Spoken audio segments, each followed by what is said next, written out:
ഒരിക്കലും മാപ്പില്ല. ഒരു കാരണവശാലും മാപ്പ് കൊടുക്കാൻ കഴിയില്ല ഇറാന്. ഇറാൻ എന്ന രാജ്യം നിങ്ങൾ ലോകത്തുള്ള ആൾക്കാർ മനസ്സിലാക്കണം. ഈ വോയിസ് കേൾക്കുന്ന ആൾക്കാർ മനസ്സിലാക്കേണ്ട കാര്യം എന്താ അറിയോ? ഇറാൻ എന്ന ഒറ്റ രാജ്യം മാത്രമേ ഉള്ളൂ. ഇറാൻ തകർത്തുകൊണ്ടിരിക്കുന്ന ആരാന്ന് അറിയാമോ? ലോകത്ത് നമ്പർ 1 എന്ന് പറയുന്ന ലോക പോലീസ് എന്ന് പറയുന്ന അമേരിക്ക, രണ്ടാമത് ഇസ്രായേൽ, ബ്രിട്ടൻ, അതുപോലെ UK. ഈ രാജ്യങ്ങളൊക്കെ കൂടിങ്ങനെ അടിച്ചിട്ട് പോലും ഇറാൻ ഒരു ഇഞ്ച് പോലും വേക്കോട്ട് പോകുന്നില്ല. കാരണം എന്താ അറിയോ? ഓർക്ക് നഷ്ടപ്പെട്ട ഓരോ നേതാവിനെയാണ് നഷ്ടപ്പെട്ടത്. അപ്പൊ മനസ്സിലാക്കാൻ കാരണം എന്താ പറയുക? എങ്ങനെ കൊന്നു നിങ്ങൾ മനസ്സിലാക്കണം. ഏത് ഒരു തർക്കം കഴിഞ്ഞ്, അതായത് ഒരു ചർച്ച ചെയ്തുകൊണ്ട്, മെനിയാന്ന് നടന്നുകൊണ്ടൊക്കെ ചർച്ച ചെയ്തുകൊണ്ട് എന്താ പറയുക, ഒരു മുന്നറിയിപ്പ് പോലില്ലാതെ ആ ഒരു കട്ടായിട്ട് യമേനിയെയും അതുപോലെ 40 അംഗ സംഘത്തെയും മൊത്തമായിട്ട് കൊന്നു തള്ളിയാണ് ഇസ്രായേൽ. നമ്മൾ കണ്ടു. അതേ സമയത്ത് ഇസ്രായേൽ ചെയ്ത പരിപാടി എന്താ അറിയോ? 110ഓളം പിഞ്ച് കുഞ്ഞുങ്ങളെ സ്കൂളിലേക്ക് ബോംബിട്ട് പിഞ്ച് കുഞ്ഞുങ്ങളെയും പറഞ്ഞിട്ടുണ്ട്. അങ്ങനെ മനസ്സിലാക്കണം. ആ ഒരു സാഹചര്യത്തിൽ ഇറാൻ തിരിച്ചടിക്കില്ലേ? പിന്നെ വേറെ എല്ലാവരും ചെറിയ തെറ്റിദ്ധാരണ എല്ലാവർക്കും ഉണ്ടെന്ന് അറിയോ? സൗദി, ഖത്തർ അങ്ങനത്തെ രാജ്യങ്ങൾ 8 രാജ്യങ്ങളിലേക്ക് ഇറാൻ ഇപ്പം മിസൈലുകൾ അയച്ചു കൊണ്ടിരിക്കുന്നത്. ശരിക്കും ജനങ്ങൾ മനസ്സിലാക്കേണ്ട കാര്യം എന്താ അറിയോ? ഒരിക്കലും സൗദിയോ ബഹ്റൈനോ ദുബായോ ഒന്നും ഇറാന്റെ ശത്രുക്കളല്ല. ഇറാൻ അടിച്ചുകൊണ്ടിരിക്കുന്നത് അവിടുത്തെ അമേരിക്കൻ പട്ടാളക്കാരാണ്. അവരാണ് അടിച്ചുകൊണ്ടിരിക്കുന്നത്. അല്ലാണ്ട് ഖത്തറിനോടോ ദുബായിനോടോ ബാക്കി UK ഒന്നും വൽക്ക് യാതൊരു വൈരാഗ്യമില്ല. നമ്മുടെ സുഹൃത്തുക്കളാണ്, നമ്മുടെ അയൽവാസികളാണെന്നാണ് ഇറാന്റെ വക്താക്കൾ വ്യക്തമാക്കി കഴിയുന്നത്.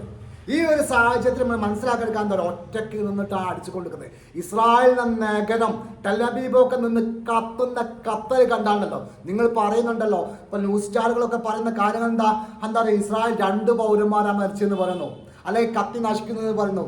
നിങ്ങൾ വിശ്വസിക്കുന്നുണ്ടോ?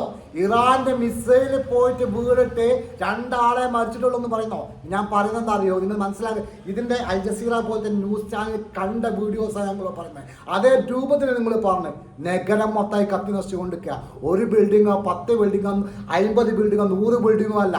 അതേപോലെ ഓരോ സ്ഥലത്തേക്ക് മിസൈലുകൾ പാഞ്ഞെടുത്തുകൊണ്ട് നിൽക്കുകയാണ് ഇറാന്റെ മിസൈലുകൾ. ഒരു ഡോമിൽ കഴിഞ്ഞോത്തോളം ഇറങ്ങുമ്പോൾ തടുക്കുന്നുണ്ട്. പക്ഷേ ഇറാന്റെ ഹൈപ്പർ മിസൈലുകൾ, ഇറാന് വേണ്ടപ്പെട്ട 10 അങ്ങനത്തെ പോലെ ഒരുപാട് മിസൈലുകളുണ്ട്. അന്നേരം അയൺ ഡോമിനുകൾ ഒരു സാങ്കേതിക വിദ്യക്ക് കണ്ടുപിടിക്കാൻ പറ്റാത്ത അത്രയും വലിയ മിസൈലുകൾ അത് ശരിക്കും പോയിട്ട് ഇറാനെ പോയി നശിപ്പിച്ചുകൊണ്ടിരിക്കുന്നുണ്ട്. കാരണം മനസ്സിലാക്കാൻ ഇപ്പൊ ഇറാൻ പുതിയ റിപ്പോർട്ട് വന്ന ഇറാൻ പുതിയ ആയുധം എടുത്തുന്നാണ് പറയുന്നത്. കാരണം ഇതുവരെ ചെയ്തുകൊണ്ട് കേൾക്കാൻ എന്താ അറിയോ?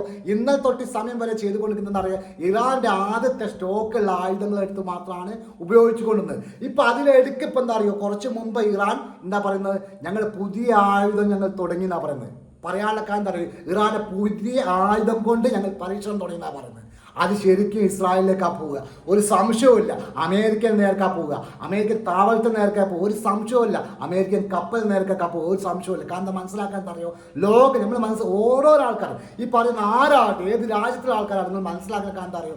ഇറാൻ എന്ന് പറഞ്ഞ രാജ്യം ഒറ്റക്കാണ് മത്സരിക്കുന്നത്, ഒറ്റക്കാണ് തകർക്കാൻ. ഓർക്ക് ജീവിച്ചേ പറ്റൂ, ഓർക്ക് നിലനിൽപ്പേ പറ്റൂ. കാരണം മനസ്സിലാക്കാൻ എന്താ അറിയോ?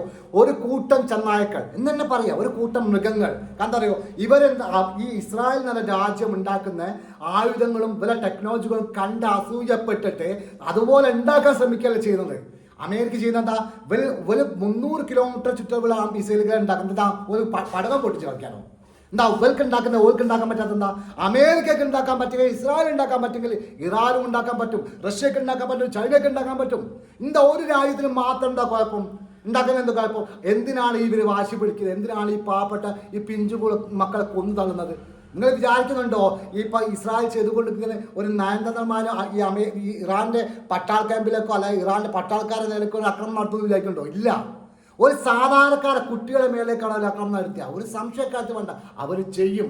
അവർക്ക് അതാണ് തയക്കം. എന്താ പറയുക? അവർ ചെയ്യുന്ന ഉന്മൂലനം എന്ന സംഭവമാണ്. എന്താ പറയുക? എന്താ പറയുക? ഇറാനികളായിട്ടുള്ള ഓരോരോ ആൾക്കാരെ, ഇറാനിലുള്ള ആരാണോ ഇറാനിലുള്ളത് അവരൊക്കെ ഉന്മൂലനം ചെയ്യാനുള്ള ഒരു ഉദ്ദേശം മാത്രമേ ഈ പറയുന്ന ഇസ്രായേലിലും അമേരിക്കയ്ക്കുള്ളൂ. ഒരു സംശയക്കാലത്ത് വിചാരിക്കണ്ട. അത് നഗ്ന സത്യമാണ്, നമ്മൾ മനസ്സിലാക്കിയ സത്യമാണ്. കാരണം നമ്മൾ പലസ്തീനി മക്കളെ നമ്മൾ കണ്ടതാണ്. അവിടെ എന്താ സംഭവിച്ചത് നമുക്ക് ശരിക്കും അറിയുന്ന കാര്യങ്ങളാണ്. ഒരാൾക്കും തകർക്കാൻ കഴിയില്ല. അവരെ സംബന്ധിച്ച് ലോക പോലീസിന് തകർക്കാൻ കഴിയും. ഒരു കാര്യം, ഒരു രാവിലെ ഒരു പകലുണ്ടെന്ന് സത്യം മനസ്സിലാക്കണം. എന്താ പറയുക, ഇന്നില്ല നാളെ ഇതിനൊക്കെ ശക്തമായ തിരിച്ചടി കിട്ടി കണ്ണീര് ഇവരിപ്പോൾ അനുഭവിച്ചുകൊണ്ട് വേദന. ഈ പലസ്തീൻ മക്കളും ഇറാനും അതുപോലെ തന്നെ ഈ അമേരിക്കൻ്റെ ഇസ്രായേലിൻ്റെ ഇരകളായിട്ട് രാജ്യങ്ങൾ അനുഭവിച്ച വേദന ഉണ്ടല്ലോ, അതിൻ്റെ 10 ഇരട്ടിയായിട്ട് അമേരിക്കയും ഇസ്രായേലും അനുഭവിക്കാൻ പോകുന്നേ ഉള്ളൂ. ഒരു സംശയം വേണ്ട. ഇറാനെ ഭാഗത്ത് നിന്ന് അതിശക്തമായ ആക്രമണം, ഏതൊക്കെ ഭാഗത്തേക്ക് അടിക്കാൻ പറ്റുന്ന ആ ഭാഗത്തേക്കൊക്കെ ഓരോരോ മിനിറ്റിലും മിസൈലുകൾ പാഞ്ഞുകൊണ്ടേ നിൽക്കുകയാണ് എല്ലാ സ്ഥലത്തേക്കും. ഏതൊക്കെ രൂപത്തിൽ അത് കാണുമെന്ന് നിങ്ങൾ മനസ്സിൽ ഇറാൻ തോൽക്കില്ല എന്ന് പറയുന്നില്ല.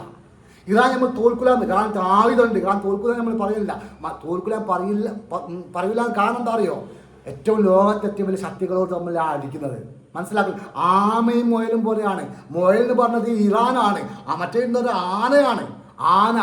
ആനയും മുയലും തല്ലോടും ആരാ ജയിക്കുക? നിങ്ങൾക്ക് മനസ്സിലാവും. ഒരാനല്ല, കുറേ ആനകൾ കൂടിയിട്ട് അടിക്കുന്നത്. എന്നിട്ട് പോലും ഈ മുയലിന് ഇങ്ങനെ പിടിച്ച് നിൽക്കാൻ പറ്റുന്നുണ്ടെങ്കിൽ പറയാൻ പറ്റും നമുക്ക് അവരാണ് മാസ്, ഇറാനാണ് മാസ്. നമുക്ക് നെന്നിക്കഴിച്ചപ്പോൾ പറയാൻ പറ്റും ഇറാനാണ് മാസുകളുടെ. ഏതായാലും വീഡിയോ ഇഷ്ടപ്പെട്ട ഷെയർ ചെയ്യാൻ സപ്പോർട്ട് ചെയ്യാൻ പറ്റുന്നത്. Thank you very much.